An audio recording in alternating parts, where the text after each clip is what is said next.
How are you today? Good. It's great to see everybody networking and interacting with everybody, making new contacts and friends and everything. But we are going to get started. So, thank you so much for being here. My name is Jeff Stauffer. I'm the Community Relations Director here at Elville & Associates. And welcome to today's Advisors Forum. We've got a great topic, and it's great to see so many familiar faces and a lot of new faces, which I've enjoyed interacting with and getting to know even more, and reconnecting with people I've met in the past. So, especially during summer months, when it's vacation time and it's so nice outside. So, thank you for being here. A few brief items as usual. This is very casual, so please get up and get food. There's plenty in the back. There's also coffee. Restrooms are directly upstairs from us. And also there is, because we are a CFP board sponsor, CFPs are permitted to get 1 credit hour, continuing education credit hour for attending today, as well as CPAs. They can get 1 CE hour as well. So there is a form going around, so please go ahead and sign in for that if you'd like to get that credit. Our final 2 forums of the year, and it's hard to believe I'm talking about that since the year is flying by, are going to be Thursday, September 13th and Thursday, December 13th, both here, same time.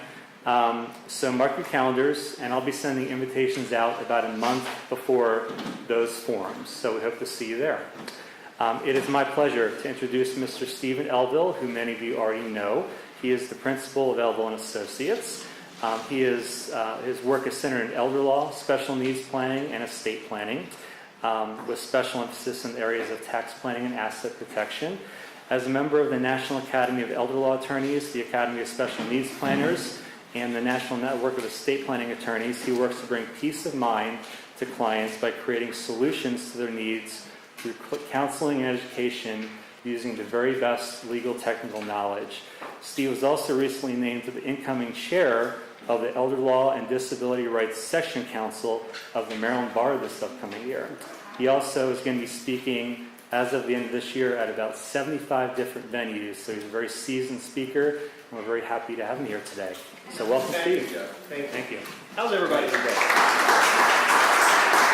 How's everybody? And what a crowd on a middle of the summer. Wow. I mean, I'm just so impressed that you're here. What are you doing here anyway? You should be on vacation.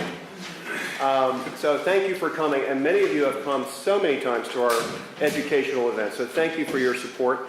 You'll notice this little light up here. So we're trying to do better lighting so the video will be better. So if you see a strange light, there's a light behind here.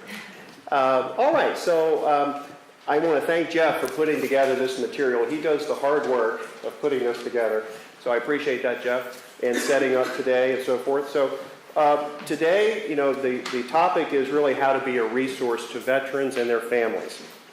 And what a subject this is. And I'm not even going to attempt to even get into the massive benefits that are offered by the Veterans Administration, one of the largest branches or agencies in the government, if not the largest. So this is really going to focus on the elder law side and the situation that so many families are in that you're familiar with, how to pay for the cost of assisted living, how to pay for the cost of care at home, and so forth. And that's the big challenge, right? Because there are very few resources to be able to do that. So we're going to start on time here, end on time. Please feel free to ask questions. Get up, go to the restroom, get more food. This is very casual. But I'm hoping that you can take this back.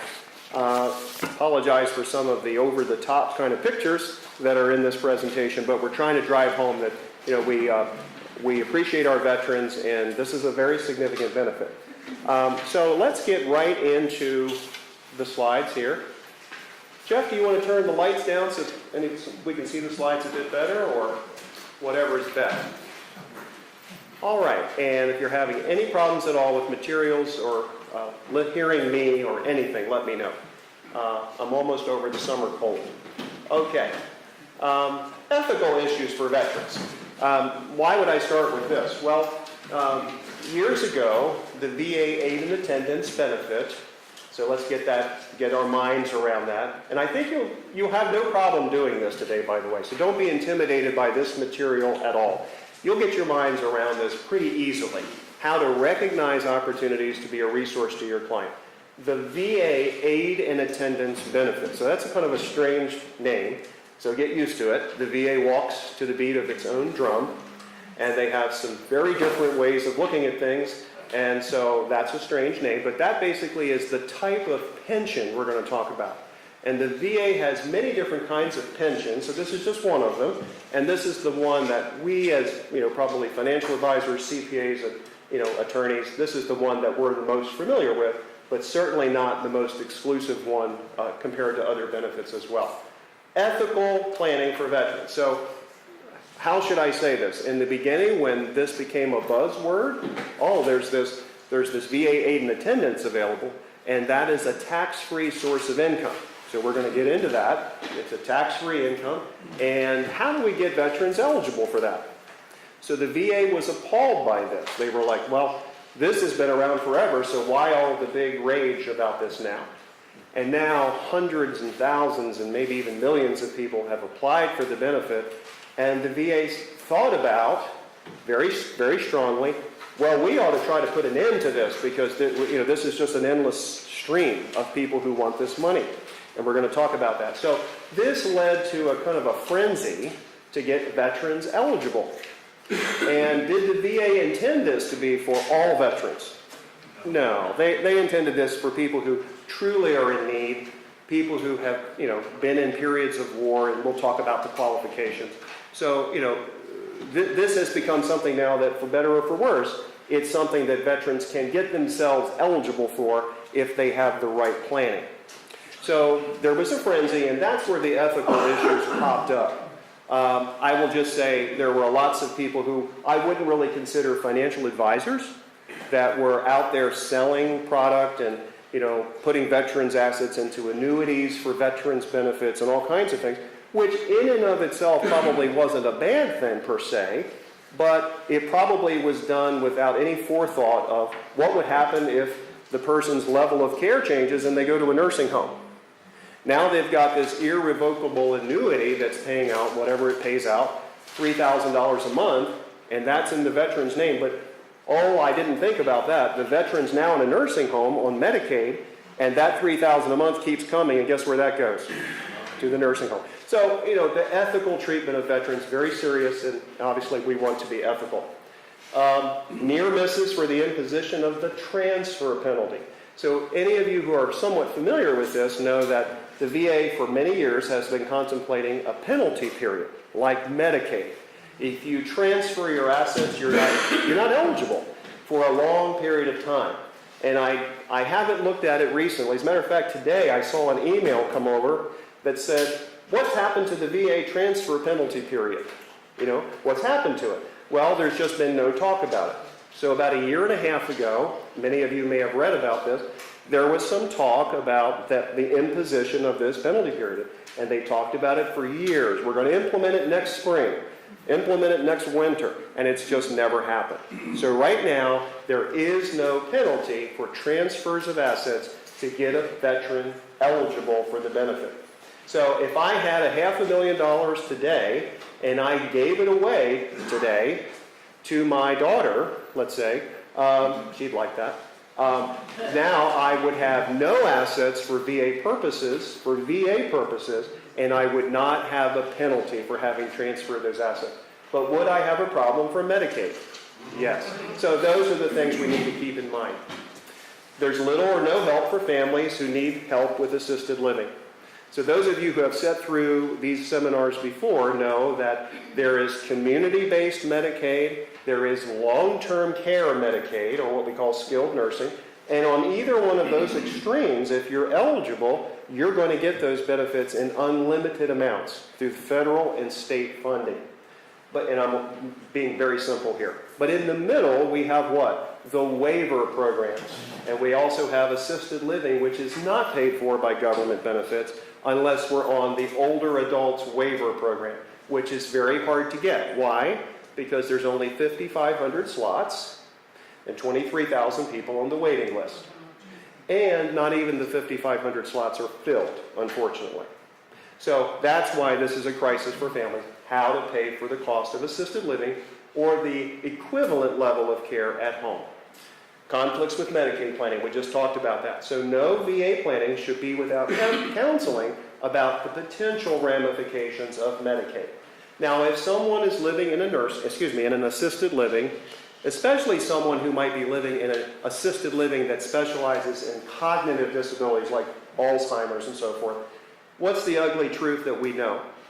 They're probably not going to be coming out of there. They're probably only going to live 2 or 3 years in that assisted living, and they're probably not going to go to skilled nursing. But it's still a counseling issue that if we do VA planning, there is a possibility that it could conflict with potential Medicaid planning. Okay. Again, lack of education and missed opportunities. It seems like in the last year and a half, and Nancy and I are working on a case right now, and someone said to me, well, why didn't I know about this 2 years ago?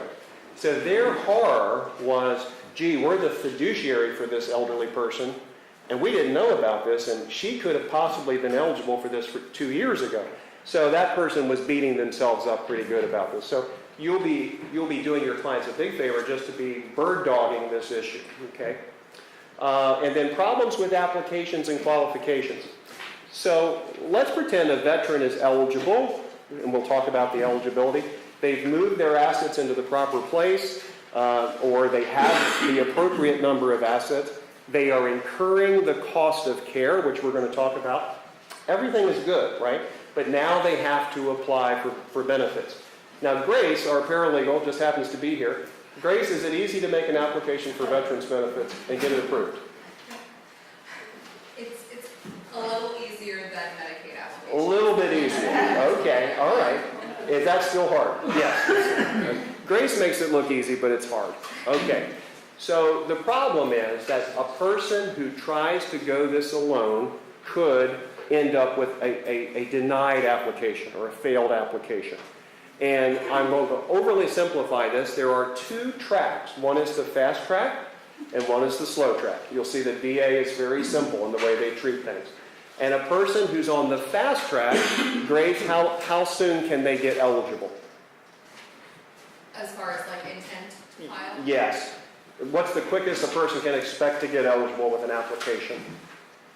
About 6 months. About 6 months. So the problems with applications and qualifications is no one is allowed to charge a veteran to apply for benefits. Okay?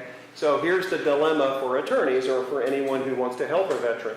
You're not really allowed to charge for that. And we have to kind of bifurcate our engagement letter to say that we're charging for planning, but we're not really allowed to charge for the application. So this is a tough road because we don't want to just turn the person loose after the planning and then they not get eligible. Now, there are VA service organizations and other people who will help apply for veterans benefits, but our experience is that many of them are good and a lot of them are not. And maybe they have good intentions, but they just don't seem to get the job done many times. So it's not uncommon for us to meet someone who has applied for veterans benefits a couple of years ago, and they never got eligible, and now we have to reapply again. So just know the application process is sticky, and we need to make that work. Okay. So a couple of stories I'll share with you. This will not take very long. Let's take a single person, a single veteran. This is the veteran now. This is not the veteran's spouse. Okay, I'm just going to share a couple of stories. You probably have your own stories. This person's living at home. They need care at home. And they probably have someone coming in 4 hours a day, 6 hours a day, 8 hours a day, at anywhere from $15 to $30 an hour. Does that add up? So that adds up. So they're incurring the cost of care. They're incurring something called an unreimbursed medical expense. So let's pretend this person is spending $2,400 a month. It sure doesn't take a lot to spend $2,400 a month for in-home care. But to them, that's a lot of money. And their income is only $2,000 a month. So they're spending more for the cost of care than their income. That simple analysis, they would be eligible for the veterans benefit in one aspect. We're going to talk about a couple more aspects, but they have to be incurring the unreimbursed medical expense that exceeds their income. So that's a story of someone who now is going to get, and we're going to see the exact numbers, about $1,800 a month, a little bit more than that, in tax-free income. So that person whose fixed income is about $2,000 a month, add about $1,800 a month to that, and if they are at home with a dependent, they might get more than that. They might get about $2,100 a month. So that tax-free income can really bridge the gap, and that's a story. Another story might be a couple. Now, we have an unusual situation right now, and Grace could share some stories with you confidentially about that, but we have two spouses that are going into assisted living at the same time, and they're both eligible, okay? And so they're going to get the maximum pension. So a person can be living at home, a person can be living in assisted living, okay? Take a single person who is in assisted living, same situation. Their income, let's say, is $3,000 a month, but the cost of assisted living is $5,000 a month. So the cost of care in an assisted living qualifies for unreimbursed medical expense. So the cost of care exceeds the income, so in that respect, which we'll go over in just a second, they are eligible for the veterans benefit in that tax-free income. All right. Let's get into the types of plans for veterans benefits and the money that's available. So it's for wartime veterans and spouses of wartime veterans. Does the veteran have to have served in the war? In the actual war theater? The answer is no. They can serve in the period of war. So that's the biggest thing I think that I want you to take away today.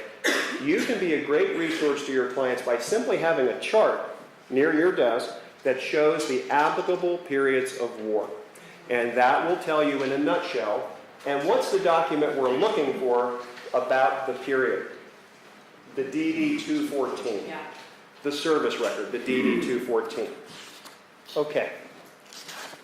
By the way, what I should have said a couple of slides ago, what if a person is getting the tax-free benefit and they end up going into a nursing home? Why is it that the Veterans Aid and Attendance Benefit does not help us once a person goes into a nursing home and is on Medicaid? Because that benefit gets reduced to $95.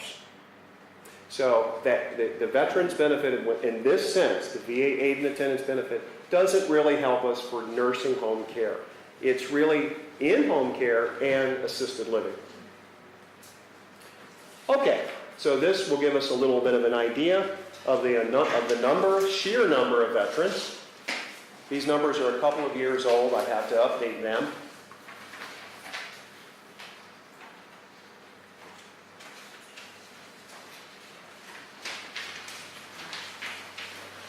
My clicker, there we go. All right, so these are some of the applicable periods of war. Now, what is missing here, and we should have included it, it's not Jeff's fault, we should have included the Gulf period, the Gulf War period. So there is a further Gulf War period, but one of the issues you're going to see, the World War II period, very straightforward. Your folks that are World War II veterans, that's going to be very clear to you. The Korean War will cause some issues. There are people who maybe they served in '56, and you see they missed the cutoff date. Or they served between the Korean War and the beginning of the Vietnam War.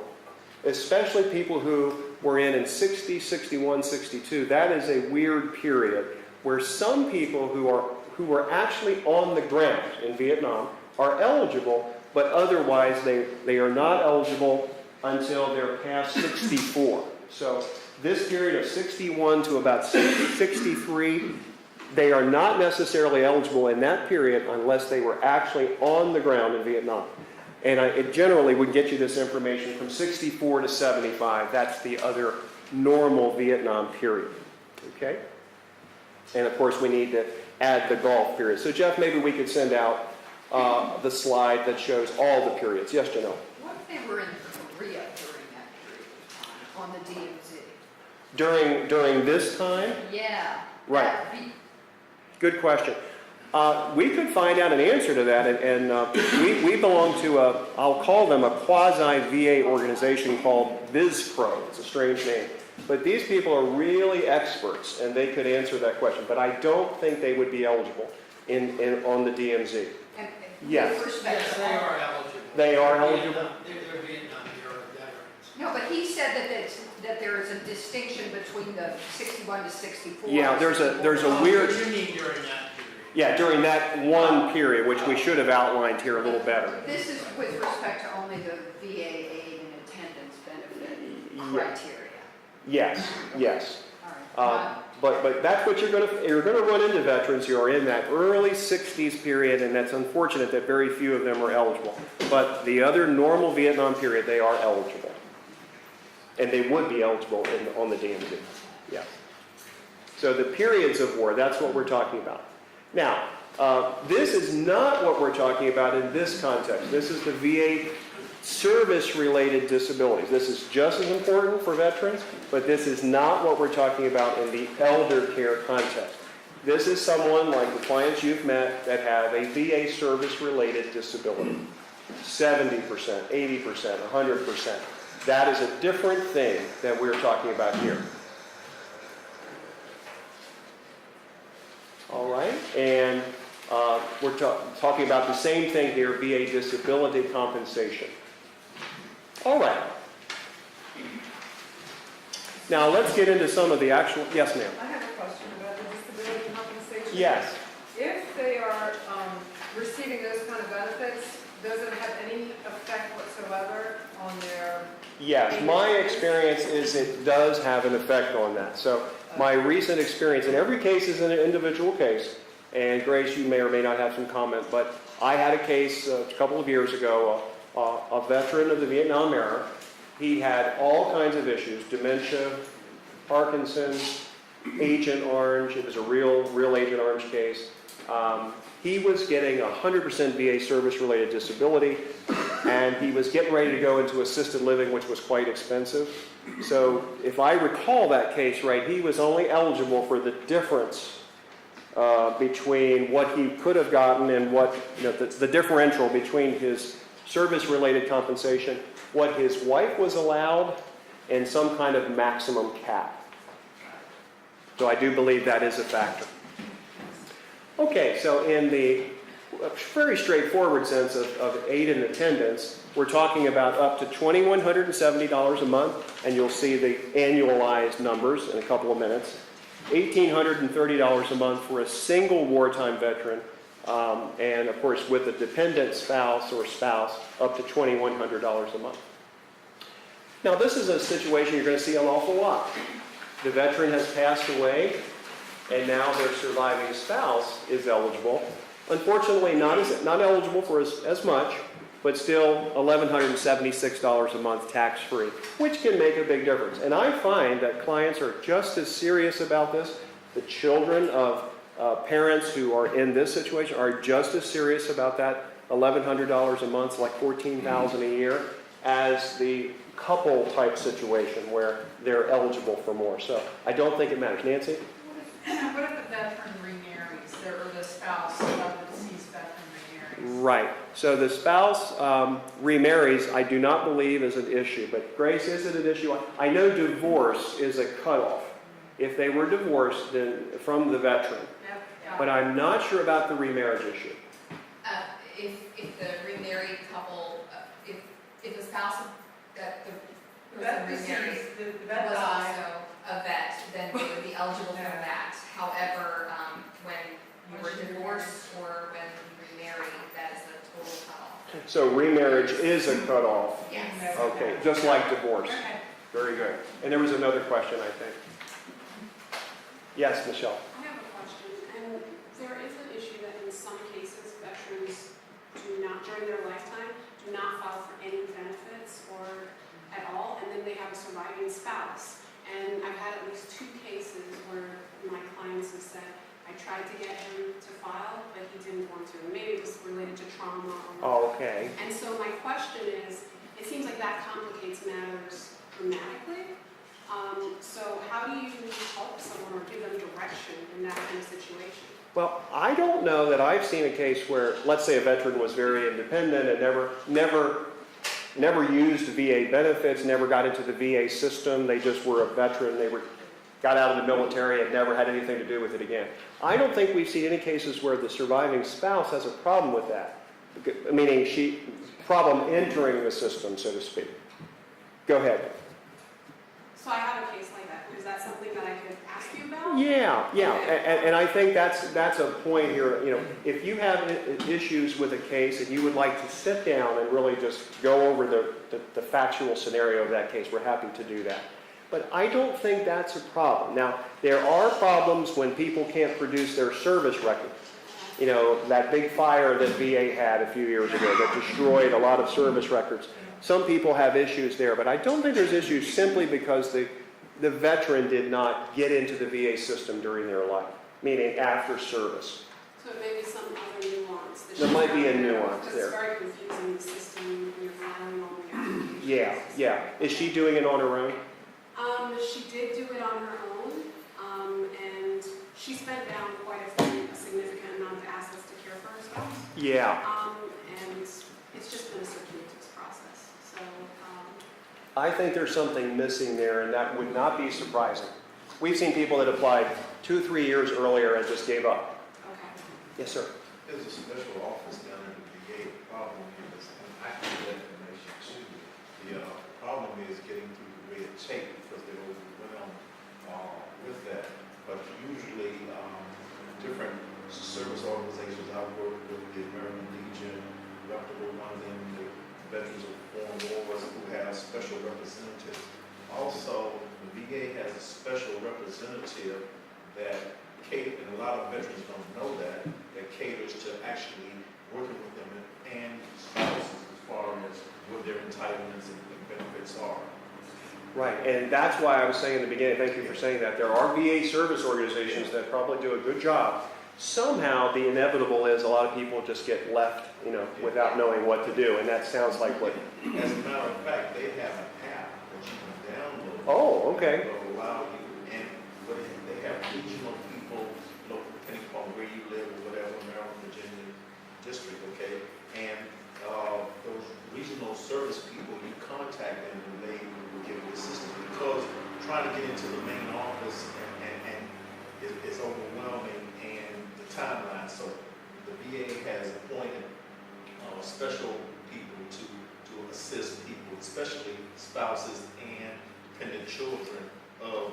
That is awesome. That is awesome. So we do run into a lot of people that say, yeah, we got the benefit and we got it 4 years ago and we didn't have any problem with it.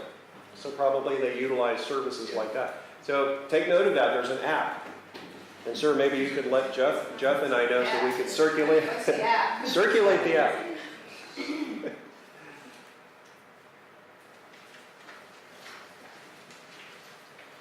All right, so while he's looking that up, we need wartime service. These are the requirements, okay? We have to have medical expense, which the VA calls unreimbursed medical expense. It's based on household income. I'm going to kind of simplify it for you the way I kind of simplify it for myself. There has to be assistance needed. And of course, there's 3 major classifications, and the one we're worried about is the aid in attendance. All right. They must have served at least 90 days, if before 1980, of actual duty, and at least 1 day during the war period. And they have to be discharged basically honorably or administratively, other than dishonorable. All right. If it's after 1980, would they have a smaller? Requirement? Less of Yeah. requirement or more? Grace, I'm not sure about that. That's something we would have to... There are everything is currently in the working. If you have any sort of VA disability, then yes, it qualifies under a different subcategory.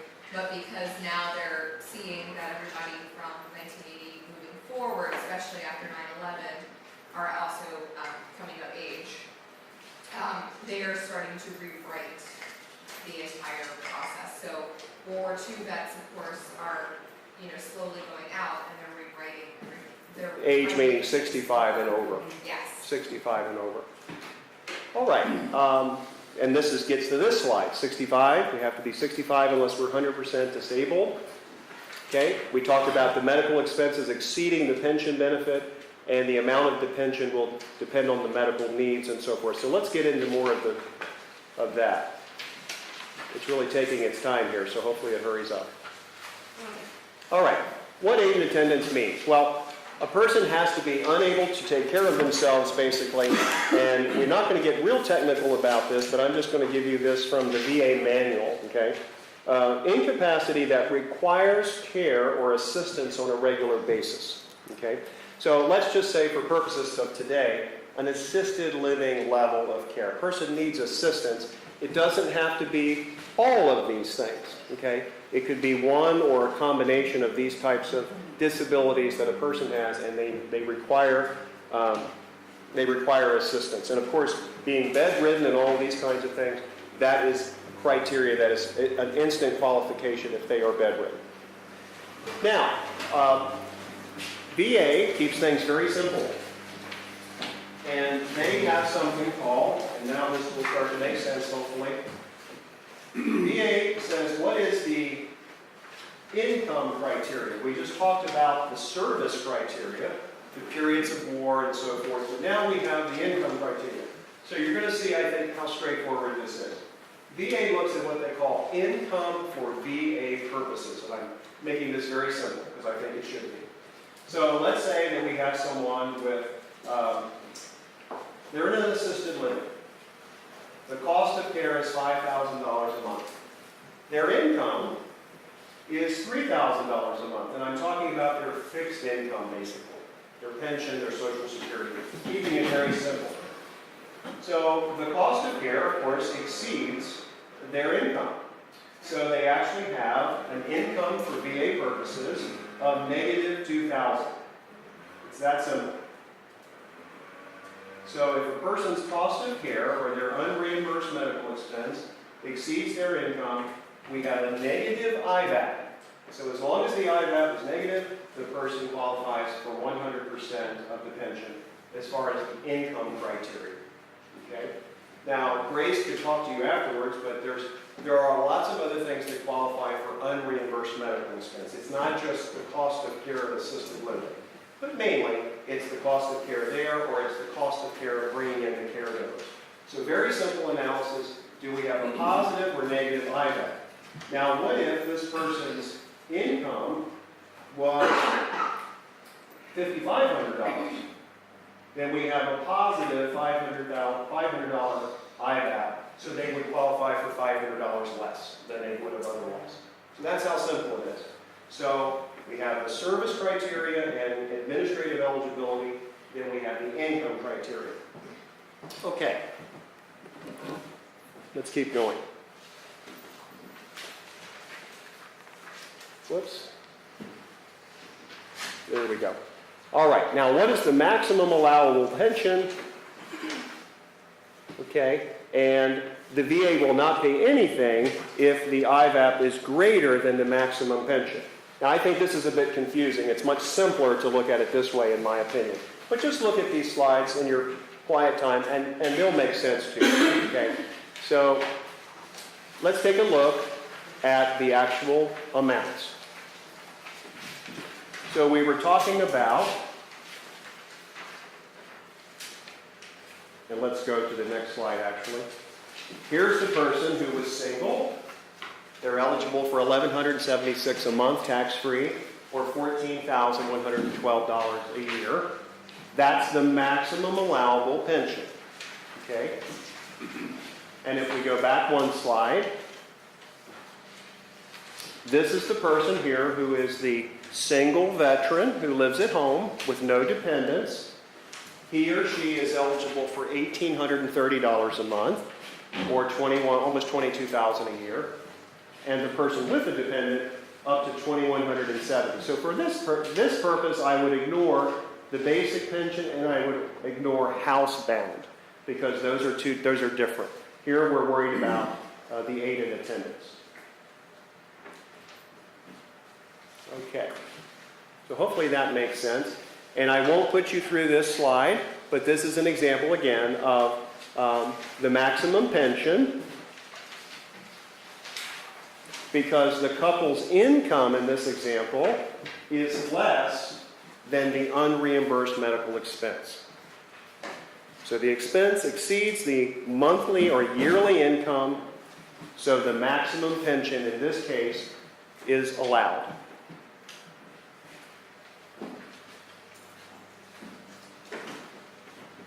Same scenario, okay? But the income for VA purposes is greater than the maximum pension, and so the pension is reduced. And actually zero here. Very straightforward analysis when you think about it. So, if it's not a negative number, it's only reduced by the amount that it's over. Yes, up to, unless it completely zeroes it out. Yeah, right, okay. Right. All right. Now, additional benefits, free VA medical, and this goes to the issue Michelle was talking about. You know, did the veteran, after they served, were they in the VA system, so to speak, to get VA health care and things like that? And as you know, some people definitely take advantage of that and some people don't. And prescriptions. Okay, now let's talk about the asset criteria. So we've talked about what I'll call the administrative criteria, the income criteria, and now the asset criteria. And I'm just going to check our time because we have about 20 minutes, so I'm going to move ahead a little faster. VA has no hard and fast rules about this. So you'll find that some people in the past 10, 15 years have been out there doing workshops telling people that they can only have $80,000 in assets if they're a couple, and they can only have $40,000 if they're a single person. And there's really no such rule. Okay, there is no such rule in the VA rules. But this is what experience of millions of applications kind of shows. The VA does treat the assets in this way, more or less. So if you have a single person and you say, well, I want this single person to apply for VA aid and attendance benefits, and I want to make sure they don't get denied, I would probably have no more than $30,000, $35,000 in their name. Whether it was a IRA, whatever it was, I wouldn't have any more than that. And then for a couple, certainly not more than $80,000 of assets. Now, I know as financial advisors, that sounds like a very, very low amount of money for them to have in their names. But we're going to talk about the transfers of assets here in the next 15 minutes and how people do this to bring themselves down to a level if they're not already at the asset level they need to be. So now let's talk about this. Now, exempt assets, residence, burial plots or plans, small life insurance policies, personal property. Okay? Now, there is a trend, and I won't go into this a great deal, there was a big trend a few years ago where there were people out in the public saying, if you transfer all your assets to a special needs trust, that you would be eligible for VA. Okay? And we don't believe that's the case, and none of the colleagues or organizations we're familiar with believe that's correct.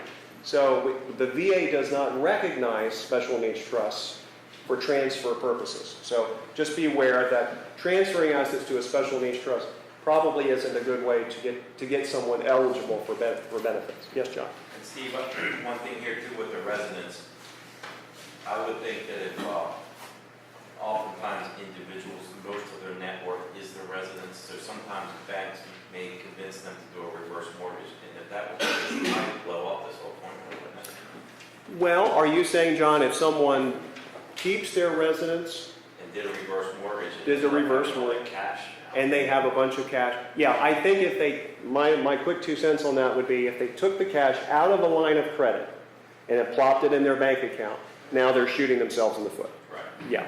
Or even if they go to like deposit, where you keep the money in there if you want to do it all. Right. Yeah, I think that's a good point. All right.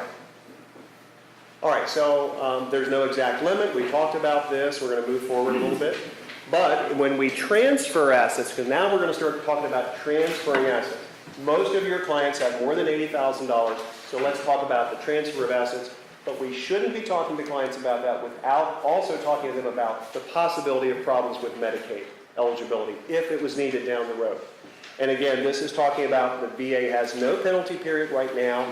It was talked about, it was anticipated, it was feared, but it has not happened. All right, should I give my assets away to qualify? And I'm waiting for it to, here it comes. Okay. Okay, it depends, of course, and you would advise your clients the same way.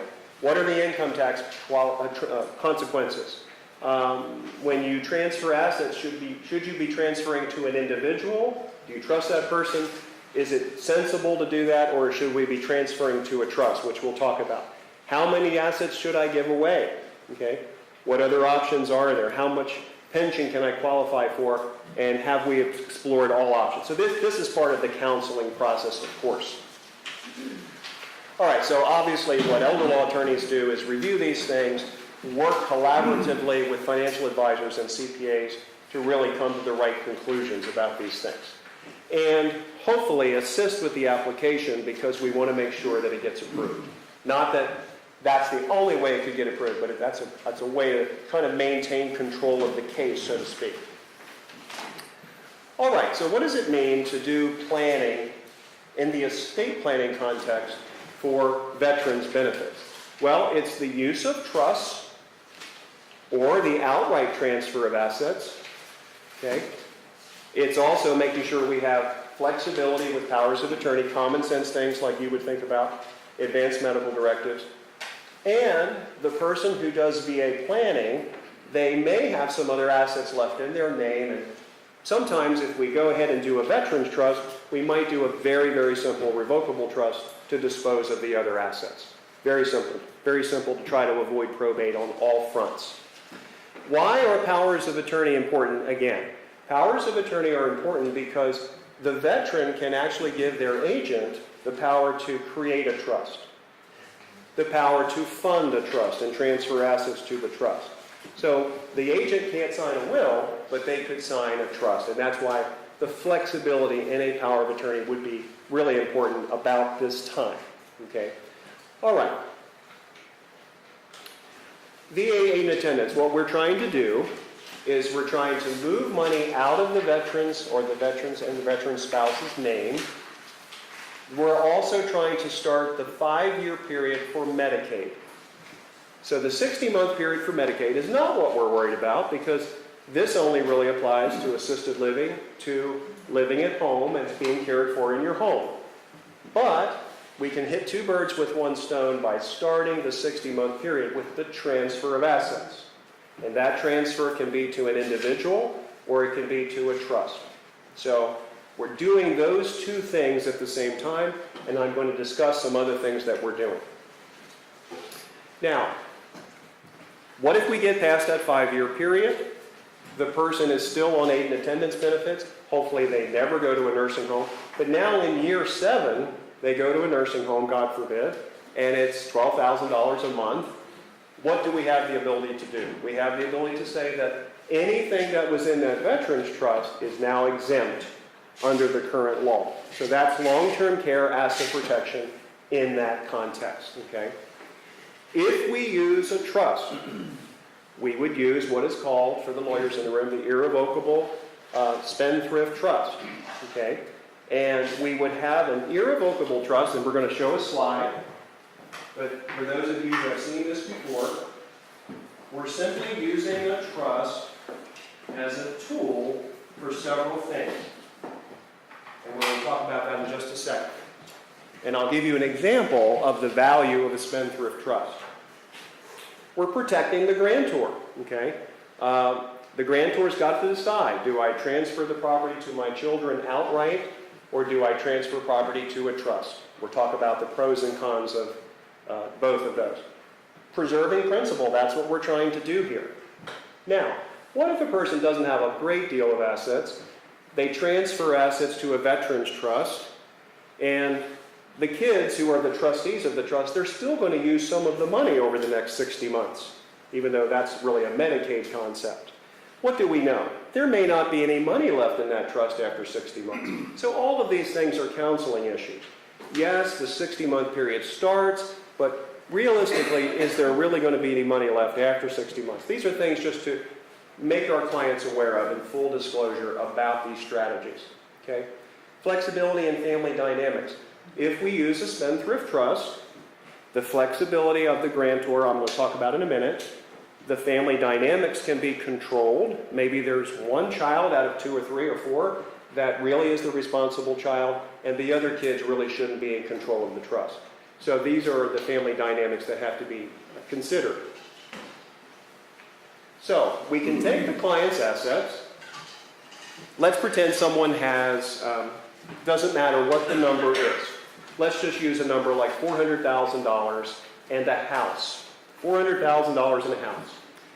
And the question is, should that be transferred to the kids to get, or the majority of it, to get the veteran or the veteran spouse down to the $80,000 or down to the $25,000 or $30,000 or $40,000 level so we can apply for veterans benefits?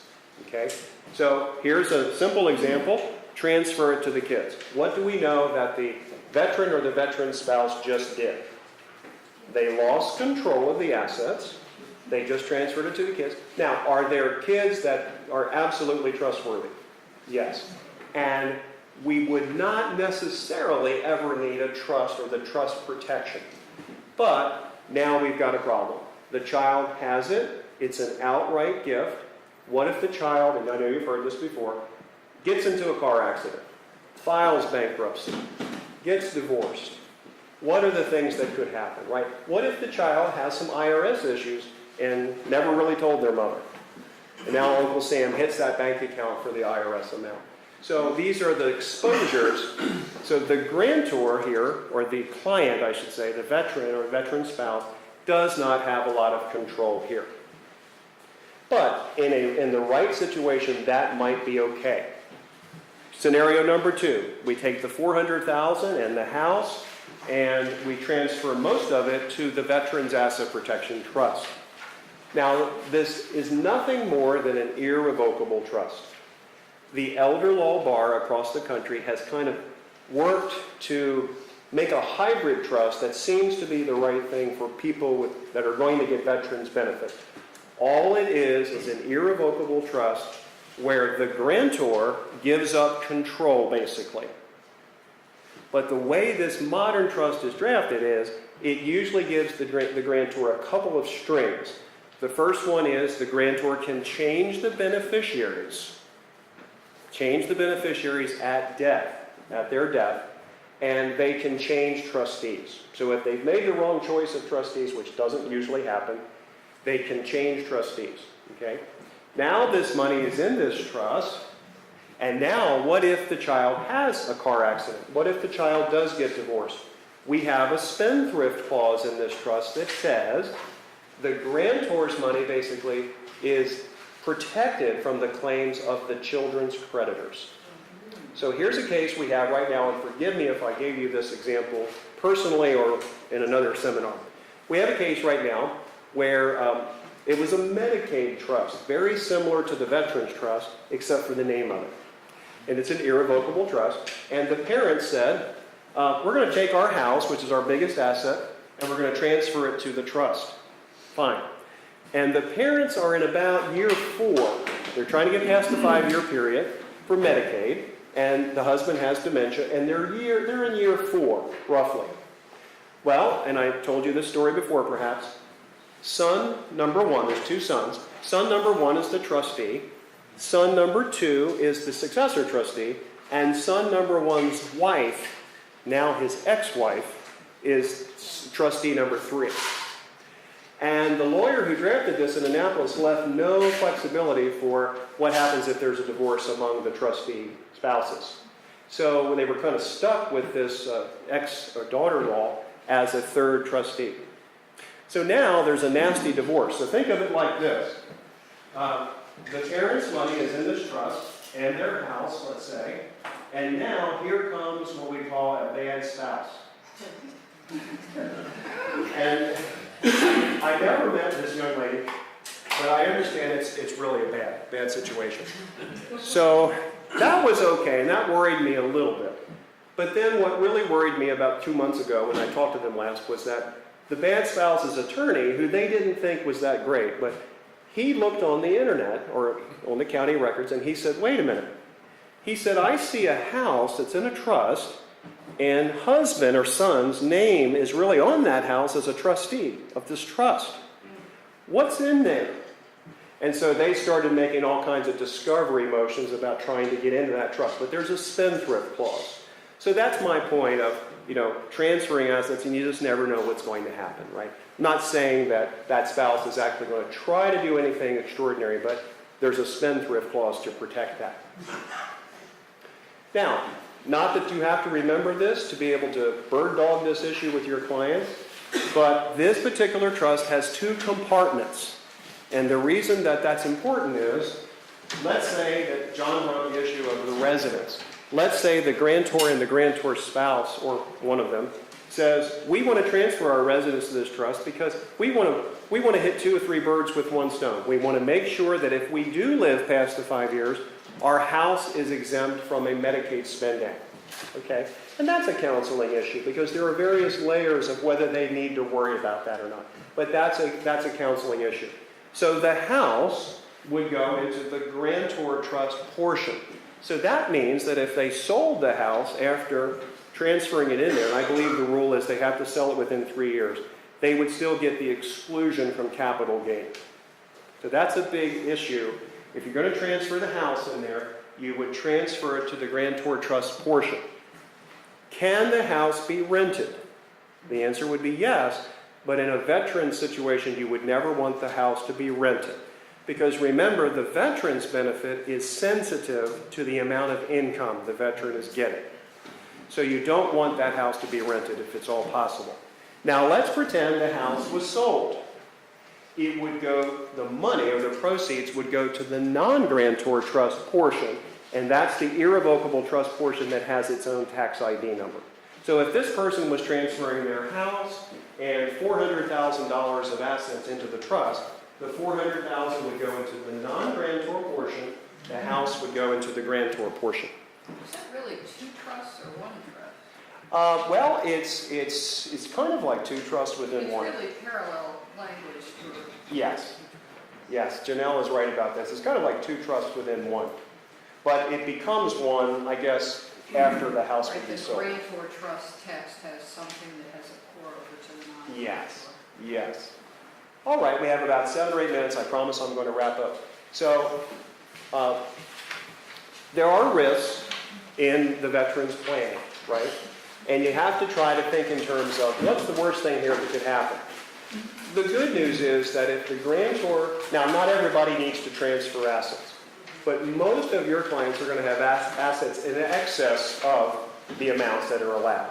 So there's going to be some maneuvering involved. And Nancy and I were just talking a few minutes ago about getting assets into one of these trusts before the end of July, if we could, so that the application for VA benefits could be made on August 1st, or in August.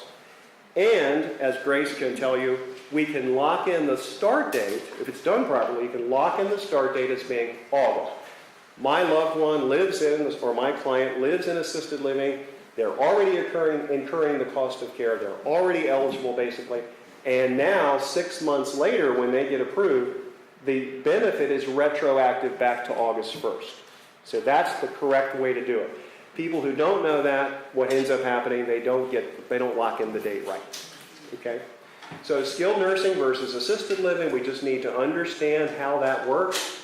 The good news in Maryland is that if we have the right kind of family situation and we have the right structure, if a veteran transfers their assets into a trust, and about year 3, and this usually doesn't happen, but about year 3, there's a further crisis, and they have to go to Medicaid. They have to go to a nursing home. And let's pretend it's a veteran who does not qualify or does not care about going to a VA nursing home. And that means most veterans don't qualify for that. The assets can be transferred back to where they came from. And Maryland Medicaid will not penalize that. So that's a little nuance to know about. There's really not a lot to lose except for the cost of trying to put it together. If a person has to go to skilled nursing during the 5-year period, that trust can be undone. So the confusing part is we're talking a little bit of Medicaid law here. We're really talking about veterans planning, but you can't get away from the Medicaid portion of the planning and the possibility that a person could need a higher level of care than level 3 care in an assisted living. They might need a skilled nursing level of care. And in that case, with the proper flexibility built in, the trust can be undone and we can start again on a different asset protection strategy. Many families are faced with what I just call the lesser of all evil choices. John and I are working on a case right now, and the family has to decide, are we going to pay for the assisted living costs or push the envelope and get the level of care for skilled nursing and get Medicaid to pay for it. So that is this choice that people are faced with. Thank goodness if they say, well, it would be easier to do the skilled nursing, but we're going to do the assisted living because that's the right thing to do, and this VA aid and attendance income can help us do that, then that's a wonderful thing. A person can avoid a nursing home. And then, of course, we just talked about the flexibility to change directions. All right, so last slide, I think. I know it's a lot of information to throw at you. Recognize opportunity by simply saying, just like you would ask, is there anybody in the family that's disabled? You know, as soon as you find out that someone's got an in-home care need or an assisted living need, we want to find out, is there a veteran? You know, is the spouse is one of the spouses or the single person, are they a veteran, and do they qualify for this benefit? We talked about asset management. Well, let's talk about that. Once assets are transferred to this trust, many people say, gosh, what can I do with those assets? Well, of course, the trustee has the obligation to invest those assets or to manage those assets just like they would any assets. So this is a way, hopefully, in some cases, to preserve assets, preserve them under management, your management for the client, make sure there's continuity for the client in the way that you always have for them. So just because assets are transferred to this trust away from the client, you should be able to maintain control of those assets for the benefit of the client. Extending and preserving assets through tax-free income, that's what we want to do. So somebody was asking me the other day, should I get rid of the long-term care policy that we've been paying on for 8 years? And I said, how old is your mother? 92. And they were going to get rid of it. And I know it's expensive, right? Their premiums were very expensive. And they were saying, should we keep this policy? And I did a little analysis, and I said, there's no way I can tell you to drop this policy. There's no way. Don't ask me to tell you that. And so it's the same thing. That little policy that only pays $3,900 a month that they have, I still found, even looking at it in the most negative light, I still found that they should keep it. And this thing here is not $3,900 a month, but that little bit of tax-free income could go a long way to help somebody bridge the gap. It helps us provide more or better service and, of course, educating our clients. So I'm hopeful that the VA aid and attendance benefit will be around. We certainly have become very spoiled by it to be able to apply for it. Hopefully they will not impose a penalty period. If they do, I'm sure the brightest minds will figure out a way to deal with it. But that's hopefully giving you some education and hopefully to help you use this as a tool. We're happy to sit with you on any case and just analyze it. And not everybody needs a lawyer, not everybody needs a trust, not everybody needs to transfer assets. But in many cases you're going to run into people are going to need to position themselves for it. We're probably out of time. Do you have any questions? Janelle. With respect to medical expenses, I'm sure there's a citation where I can read all Yes, absolutely. So Janelle said, if you didn't hear it, where's the citation? Show me the law. So there is actually called a VA manual. And I know when I was a young lawyer, the IRS manual was mysterious, right? You had to know where to look for it. But now it's online. So the VA manual is online. And we will send out an email, Jeff and Grace, if you can remind me, we'll send out an email about where that is. Okay? Other questions? All right, well, thank you so much for coming out on a summer Thursday to come out for this, and let us know if you have any questions, get more food, and I hope to see you in September. Thank you for supporting our events.